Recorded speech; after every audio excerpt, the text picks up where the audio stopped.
coach is Rick Stewart with AllAccessCoaching.com. Make sure you hit the like and subscribe button down below so we can let you know when new content's been uploaded.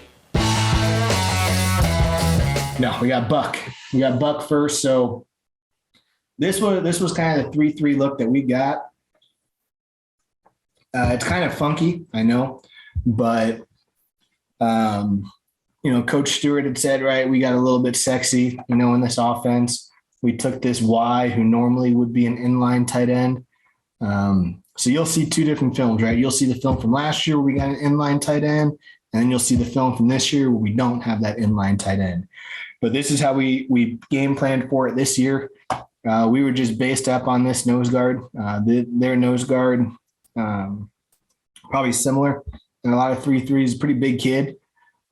We felt comfortable with a base block here with our center. We want to get a little hinge block here with our backside tackle. Obviously, we want to double this end, get down to backer, pull kick.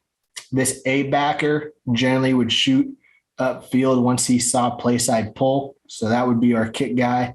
And then we want to get a tight, quick wrap around the field. So a lot of times what we saw pre-snap, and you'll see this on film, I'm better off showing it on film.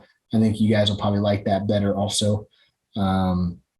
We would get a walk down backer either from the S or from the M. So this M guy, man, you'll see it. It's weird.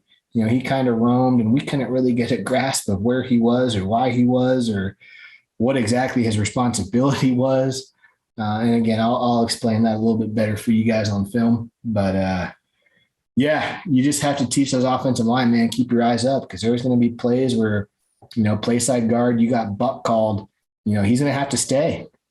I don't know if you guys had a stay call, but our offensive line got to the point now. It took us a couple weeks, right? Like it didn't happen overnight. But our play side guards got good enough where if they felt play side A-gap pressure, they didn't even have to make the stay call anymore. They just stayed. They just stayed when the ball was snapped and the backside guard was smart enough to see, my play side guard didn't pull, so I'm no longer pull wrap. Now I'm pull kick. So it kind of turns into a power just without the pull wrap. And you'll see a couple of those plays on film. But that worked out really well for us. I think it gets too confusing for guys when they think they have to make a call at the line of scrimmage when, golly, if you sense play side A-gap pressure, just stay, and I think their heads almost exploded when I told them that. Like, wow, that's so simple. It's like, yeah, well, you don't have to tell anybody, because if you tell somebody and you don't do it, they're going to make the play. You don't tell anyone, you don't do it, they're going to make the play. So just stay, you know what I mean? So that's Buck. That's kind of how we would block it. And again, you'll see two different Bucks. You'll see it with an inline tight end, and then you'll see it with the split end. Sorry. So you'll see it with the Y split out. So that was Buck. That was our main deal. That's kind of how we wanted to block it and, still try and build the wall here, play side, and then get our F flat and then vertical. So again, this is from this year. This is Buck stay, right? So 3-3, right? They're walking this guy down. So our assumption, right? So our offensive line's making an assumption right now that they're going to slant weak because he's coming down to the strong side. So our assumption from the offensive line is, okay, we're going to get a weak slant.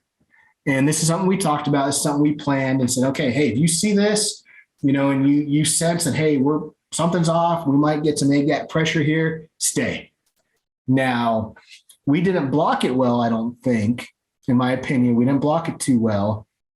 But our running back's a dude, and our running back made a great play. I do appreciate, here's our play side guard right here. So normally he'd be our pull kick guy. But he sensed this, right? He saw the guy walk down to the strong. So we're saying, okay, they're going to slant weak and they're going to bring him. And you'll kind of see it play out here. They do bring him, but they twist him. So, right, we were expecting here and here, but instead we got outside leverage with the defensive end, and then we got inside leverage with that fourth rusher. So kind of caught us off guard a little bit, and you could see my play side guard's a little confused. He expected that defensive end to come crashing his gap. That's not what happened. That's okay. We still built a pretty good wall here. Our backside end's like, okay, now I'm a kick out guy. Okay, here comes our force player. Okay, we get to the force player. We get a good kick. Beautiful. And then running back's got some space. Let him work, let him move. Yeah, and this is as close as the game got. So like I said, they went up early on us 14-0, and then we just cut the lead to 14-7. You can see the sigh of relief from one of our offensive linemen. You'll see a better celebration on the end zone film.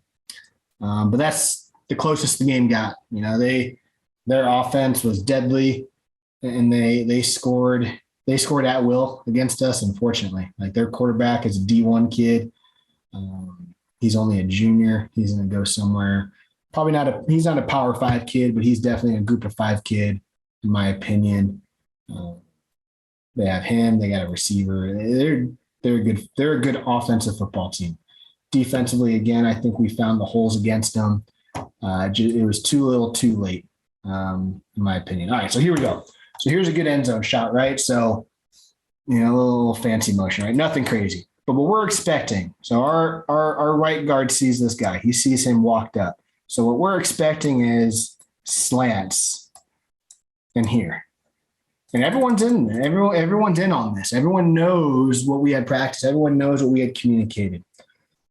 You could see our guard's a little shook, right? He's expecting the slant here from the defensive end, but that's not what he gets. And yes, our guys are in a 2-point stance. My offensive line coach was adamant about it. He trusted them to do it. So our offensive line loved it, and I think they still did a good job out of the 2-point stance. Not my preference. I'm old school. I'm young, but I'm old school. But our offensive line coach, he was an offensive lineman, and he thinks it's better, so who am I to say no? All right, so anyway, so he's expecting that defensive end. He goes, oh, shoot. Now he's in catch mode, right? So now he's getting a blitzer who's getting a running start. He's in catch mode. You can see our right tackle was also expecting. Our right tackle was also expecting an inside slant and an outside here. So he kind of underplays it a little bit, and he goes, oh, okay, I got my defensive end now. I'm locked up, but I'm in bad position. Our B needs to do a better job of closing this gap down. We teach hip to hip when we're working double teams. We didn't do a great job there, but here comes our backside guard. Great job getting his butt to the hole. You'll see a stick in the ground here from our running back. Stick your foot in the ground, drive vertical, and that is a heck of a lot of green to be running through. And again, he's a really good athlete. This is my favorite celebration right here. I think this might have been the last time we celebrated that night.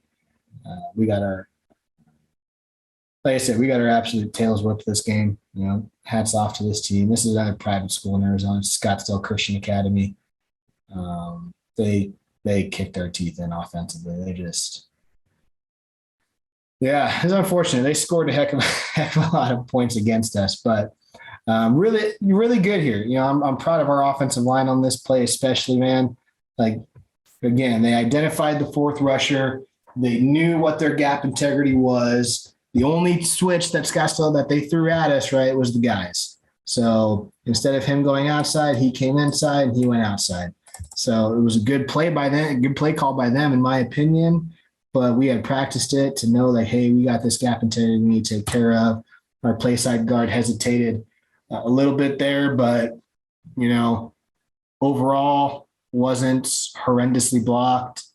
And did a pretty decent job. So not terrible, right? Not terrible at all.